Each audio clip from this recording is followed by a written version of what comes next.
हाँ जी फ्रेंड, नमस्कार। मैं एसपी आप सभी का स्वागत करता हूं अपने अधिगमन चैनल पर। फ्रेंड्स, आज जो हम करने वाले हैं वो बहुत ही महत्वपूर्ण सेशन रहने वाला है, जिसमें आज हम करेंगे मनोविज्ञान के कुछ महत्वपूर्ण कथन एवं परिभाषाएं। फ्रेंड्स, मनोविज्ञान से संबंधित कथन और परिभाषाएं कई बार पूछी जाती हैं, तो ये जो रहेगा पार्ट 2 रहेगा। इससे पहले हम पार्ट 1 कर चुके हैं। अभी तक आपने जाकर नहीं देखा है तो उसे जाकर देखें, क्योंकि ये जो सेशन रहेगा UP TET, super TET, C TET, जहाँ कहीं भी मनोविज्ञान पूछा जाता है आदि सभी में महत्वपूर्ण रहने वाला है। आइए शुरू करते हैं ये इम्पोर्टेंट सेशन। तो आज के लिए ये रहा पहला कथन, पहला स्टेटमेंट या परिभाषा की बात करें तो आनुवंशिकता का निर्धारण होता है। दोस्तों, जो आनुवंशिकता होती है यानी कि हेरेडिटी, जो संतान में उसके माँ बाप द्वारा आए हुए गुण होते हैं, उसको आनुवंशिकता कहते हैं। तो आनुवंशिकता का निर्धारण होता है, किसके द्वारा होता है फ्रेंड्स?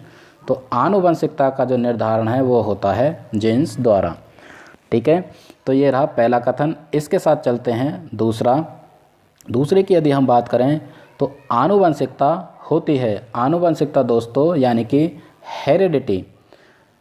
पहले हमने बात की आनुवंशिकता का जो निर्धारण है वो होता है, ठीक है। दूसरे की बात करें तो आनुवंशिकता होती है फ्रेंड्स, आनुवंशिकता होती है वो होती है जन्मजात, अर्थात किसी भी बच्चे में उसके माता पिता द्वारा जो भी विशेषताएं, जो भी गुण उसे उसके माँ बाप द्वारा प्राप्त होती हैं, उन्हीं को हम आनुवंशिकता या वंशानुक्रम कहते हैं। तो ये कुछ जो विशेषताएं हैं जन्मजात होती हैं, अर्थात आनुवंशिकता जो होते हैं वो होते हैं जन्मजात। नेक्स्ट चलते हैं इसके साथ नंबर 3, तीसरे की बात करें।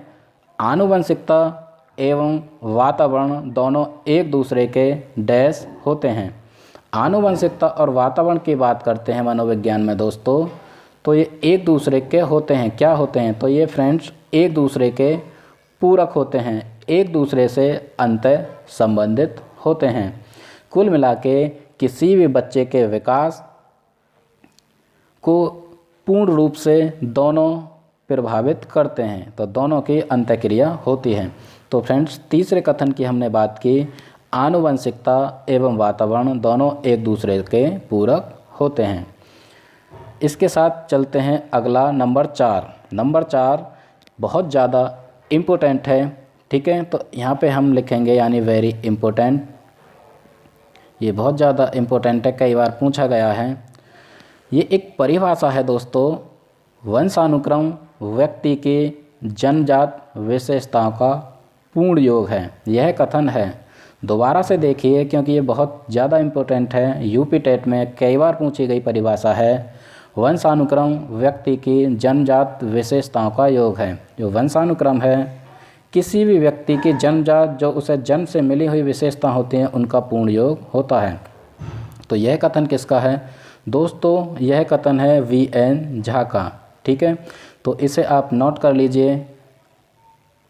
जो परिभाषा है वंशानुक्रम व्यक्ति की जन्मजात विशेषताओं का पूर्ण योग है, यह कथन VN झा का है।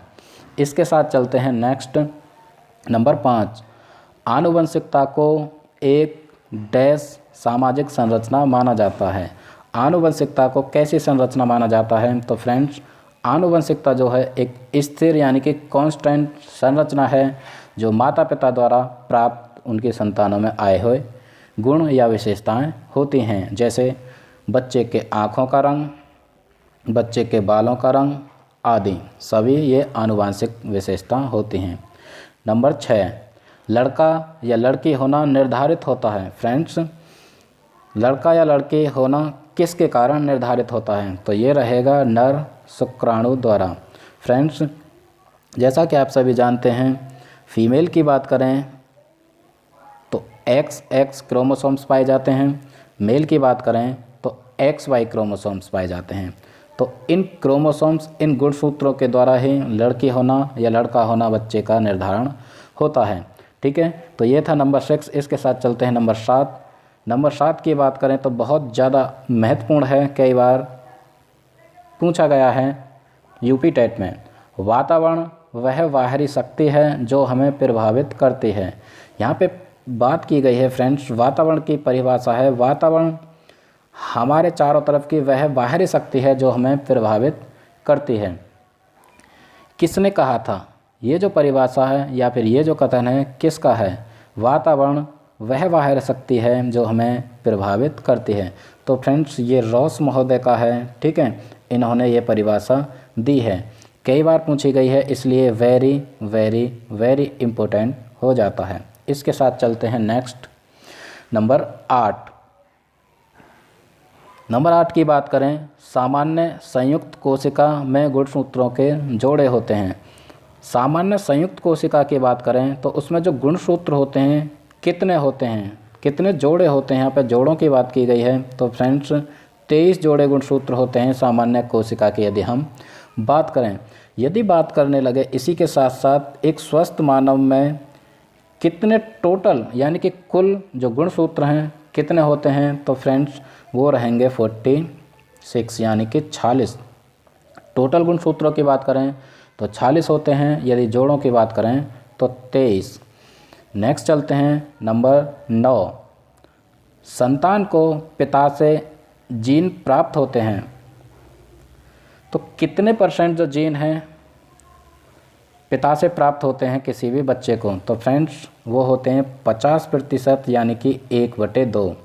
माता पिता से बच्चे में 1/2 जीन प्राप्त होते हैं, यानी कि माँ बाप की आदि विशेषताएं बच्चे में आती हैं। ठीक है दोस्तों, यदि अभी तक आपने हमारा चैनल सब्सक्राइब नहीं किया है तो जाकर सब्सक्राइब करें, लाइक करें, कमेंट करें। यदि ये सेशन आपको अच्छा लगता है तो अपने दोस्तों के साथ ज़रूर से ज़रूर शेयर करें, क्योंकि उनकी तैयारी भी बेहतर बन सके और आप भी अपनी तैयारी को बेहतर बना सकें। ठीक है, तो अब हम चलते हैं नेक्स्ट यानी कि 10वें की बात करें तो ये भी बहुत ज़्यादा महत्वपूर्ण परिभाषा हो जाती है।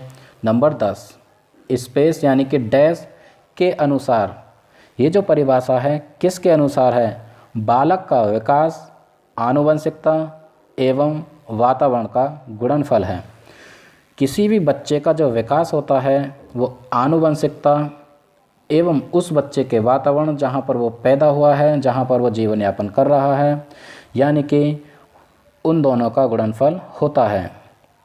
तो यह जो परिभाषा है किससे संबंधित है या फिर किसने दी है? ये परिभाषा भी कई बार पूछी गई है यूपी टेट में, इसलिए ये भी बहुत ज़्यादा महत्वपूर्ण हो जाती है। तो फ्रेंड्स ये जो परिभाषा है ये परिभाषा दी है वुडवर्थ महोदय ने। परिभाषा को दोबारा से देखते हैं। बालक का विकास, आनुवंशिकता एवं वातावरण का गुणनफल है।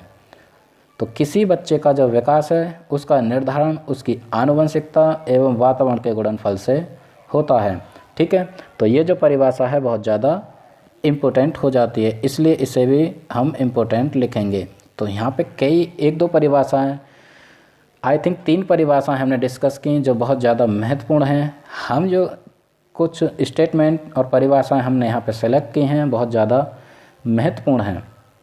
ठीक है, तो यदि आपको हमारा सेशन अच्छा लगा हो तो लाइक करें, ठीक है, अपने फ्रेंड्स के साथ ज़रूर से ज़रूर शेयर करें।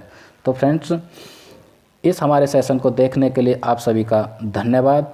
हमारे चैनल अधेगम मंच को सब्सक्राइब करें, इसी तरह नए नए सेशन आते रहेंगे। ठीक है, मनोविज्ञान संबंधी या सीटेट या सुपर टेट की तैयारी आप कर रहे हैं तो हमारे चैनल अधेगम मंच को ज़रूर से ज़रूर सब्सक्राइब करें, अपने दोस्तों के साथ शेयर करें। यदि ये सेशन अच्छा लगता है तो लाइक करें, कमेंट करें और अपने दोस्तों के साथ शेयर करें। इसी के साथ मैं SP आपसे विदा लेता हूँ। नमस्कार।